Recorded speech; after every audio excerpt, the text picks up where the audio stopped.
We begin with Harley Quinn. She's shocked by what she just witnessed and asks the Bat who he is. Previously, she had been kidnapped by Amanda Waller. Harley asked Batman for help to be rescued. But this is a different Batman. He just ended the lives of Amanda and Rick Flag. He replies, "I'm Batman." On the ground, we see the bodies of Rick Flag and Amanda Waller. The Bat didn't hesitate to kill them. Now Batman addresses the Suicide Squad with a few words. "I'm Batman, and you work for me from this point forward. With me, you'll stop being slaves and work toward a much greater purpose. You'll be treated far better than the government ever treated you." All the villains are stunned by what they just heard. Batman will be their new boss. The Bat approaches them as the group's new leader. The Suicide Squad now belongs to him. The villains just watch in silence, still speechless. The bad news for the squad keeps coming. Batman tells them not everyone will have a place on the team. Harley, hearing that, knows something bad is about to happen. Batman says that some of them are a little unstable, and he knows they could cause him problems down the line. Even with a bomb in their heads, they're still dangerous. Batman picks up Rick Flag's tablet, the device that allowed Flag to detonate the bombs implanted in each squad member. Batman has to admit it. Some of them are just too useless. Killer Croc has heard enough. The monster is about to attack. Batman dodges him effortlessly, then uses the shield on his chest to hit him with an electric charge. Killer Croc hits the ground, and Batman finishes him off with an elbow to the head. Killer Croc is unconscious on the floor. Batman says, "What part of 'I'm Batman' made you think attacking me was a good idea?" He then tells Killer Croc he's a lucky creature, and what Batman says next is directed at someone else entirely. Someone thinks Croc is one of a kind and wants him kept alive. If that weren't the case, he'd be joining the others. One thing is clear. Someone is behind this Batman and has asked him to spare Killer Croc. Calendar Man will be the first to go, despite it being his birthday. Batman doesn't think twice and activates the bombs of the villains he considers useless for his next project. 4 villains are dead. Only their bodies remain on the floor. Surprisingly, Calendar Man didn't die. He figures that means he's useful to Batman's mission. But the Bat tells him that is absolutely not the case. What happened is that the tablet stopped working. But at this point, Calendar Man shouldn't still have his head on his shoulders. Batman gives the signal. In 1 minute, someone will come to get them out of that place. The Bat asks Orca to carry Killer Croc and bring him along, then tells the others to fall in line behind him. Everyone moves out, and Calendar Man is left behind. Deadshot knows they're inside the Pentagon, one of the most secure facilities in the world. He asks how they're going to get out because they can't just walk out like nothing happened.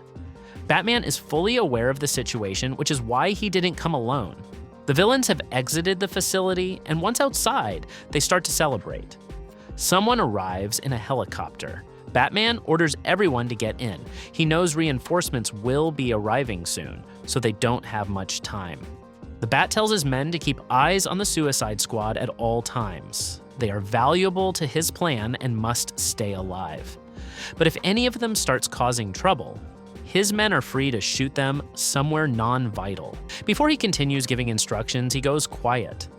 Batman hands the tablet to his assistant, then shouts at someone in the dark, "I know you're there. You'd better come out. The real Batman has arrived." The two stand face to face. The night is lit up by lightning in the pouring rain.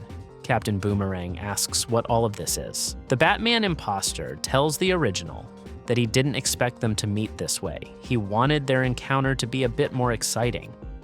Batman tells him to take off that hood because it doesn't belong to him. The impostor gets furious and says Batman is wrong. That hood belongs to him completely. He believes Batman has been wasting it, and so he's going to take the mask from the real Batman himself. The battle begins. Batman launches himself at the impostor and tries to land a kick to the head. The false Batman blocks it with his arm while releasing a burst of electricity. After blocking, he seizes the moment and drives a hard blow into Batman's abdomen. Batman tries to attack again with a punch to the face. It's useless. The impostor stops him again, then sweeps his legs and drops him to the ground. Batman is down. The impostor says, "Look at you, down on your knees, completely helpless, pathetic, Mr. Wayne." He rips the mask off Batman's face, then hits him with a powerful electric strike. The impostor keeps attacking without mercy and says, "You are such a disappointment. The blows keep coming."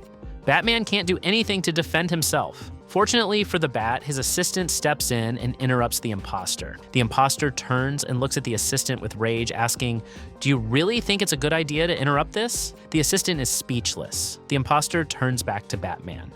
"You're old, you're slow, you're weak. Too weak to do what needs to be done. From now on, I will be Batman." Your reign is over. The rain keeps falling. Bruce Wayne lies unconscious on the ground. Sometime later, Bruce Wayne is in a bed, badly injured, the aftermath of the beating the fake Batman gave him. Bruce has just woken up. Someone comes to him and asks him not to move. He's going to be okay, but he has a couple of broken ribs. They also had to reset his nose, and he has a fractured cheekbone. It's Barbara Gordon who just told him all of that. Barbara asks Batman who gave him that beating. He tells her he doesn't know. Barbara asks if it was someone with enhanced abilities. Bruce tells her no. It was simply someone better than him. Also in the room is Lucius Fox, who tells Bruce he's glad he regained consciousness and that Wayne Industries just received a message from Lex Luthor. We see him as a hologram, and he says the following to Bruce Wayne: "If you're watching this, it means you've won the war. But I am dead. The world needs you. There will be a great void, and you'll need resources and allies. Since I'm dead, I obviously can't be your ally. So I thought about creating a robot version of Lex Luthor with artificial intelligence. Unfortunately, that robot didn't work out the way I planned. There's another resource I can give you. I'm the wealthiest individual on the planet, and I have far more money than anyone thinks. I'm leaving you my entire fortune. Combined with yours, it will be a considerable amount of wealth, and with it, you can change the world. But don't be as arrogant as you always are, and don't try to change the world alone. Nobody wants a world shaped according to Batman's vision. Find people. I've created a list of people who can help you, but you'll need more. Make the world a better place. Build a world that no longer needs Batman." That was the message from Lex Luthor, who gave his life and his resources to save this planet from Superman. Upon hearing that, Bruce decides to get up. Lucius asks what he plans to do. Batman says he has to go out and find whoever did this to him. Whoever is responsible for that beating clearly has significant resources, and now that they have a group of supervillains on their side, they'll be even more dangerous. On top of that, they also have Harley. Lucius tells him it's fine to go, but before he leaves, there's something else he needs to see. Lex Luthor wasn't the only dead person who wanted to speak with him. Dinah Lance is there standing right in front of Batman. The Bat tells her it's good to see her back. Dinah runs to him and gives him a hug. Oliver has also arrived. Batman, surprised, asks if he's who he thinks he is. Dinah confirms it, though he's actually the Oliver from another universe. Batman tells Oliver he's putting together a new team that includes Ted and Lucius, all people with money. Batman needs to rebuild the world, and that's going to cost a lot. Oliver gets angry hearing that. He says this Batman is exactly like the Batman from his dimension, a bastard, arrogant Batman. Oliver says that money isn't the only thing that can save this world. Before he can say anything else, Batman cuts him off and tells him he wants both him and Dinah on his team again. Batman needs money, but he also needs people with their hearts in the right place. Having said that, Batman reminds Oliver that he's also a millionaire. Actually, a billionaire. Oliver says that was a long time ago. He was a billionaire. Then everything went wrong. Everyone he loved died. All he has now is a small cabin. Batman tells him that didn't happen in this dimension. The Oliver from this world died. But if he's here, he can reclaim all of that money. Oliver and Dinah are legally married so that money belongs to both of them. Oliver says they're not married. Dinah tells him then they'll have to fix that. She gets down on one knee and asks Oliver if he would marry her again for the first time. Oliver, half joking, asks if they really have to do this in front of Batman, then tells the Bat to turn around. and disappear. Out of nowhere, Batman vanishes.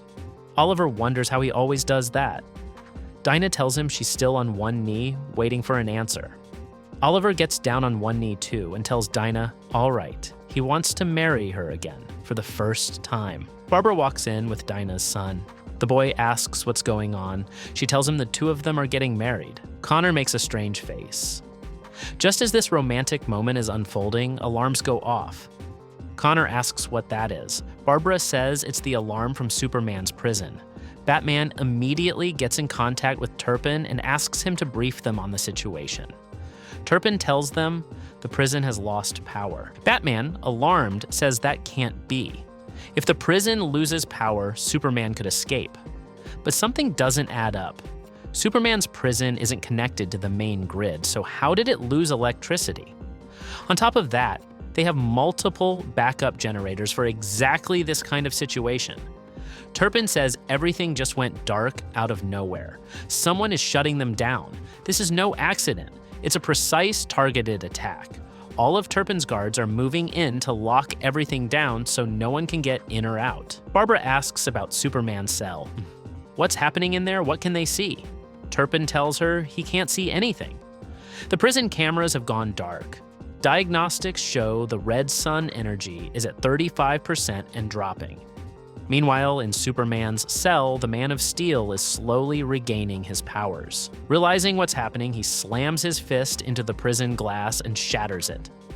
Turpin reports that the red suns are failing, and now that Superman is about to break free, they are in serious trouble. Thank you very much for watching this video. Don't forget to comment, like, and subscribe for more content like this. I'm Raven Comics, and see you in the next video.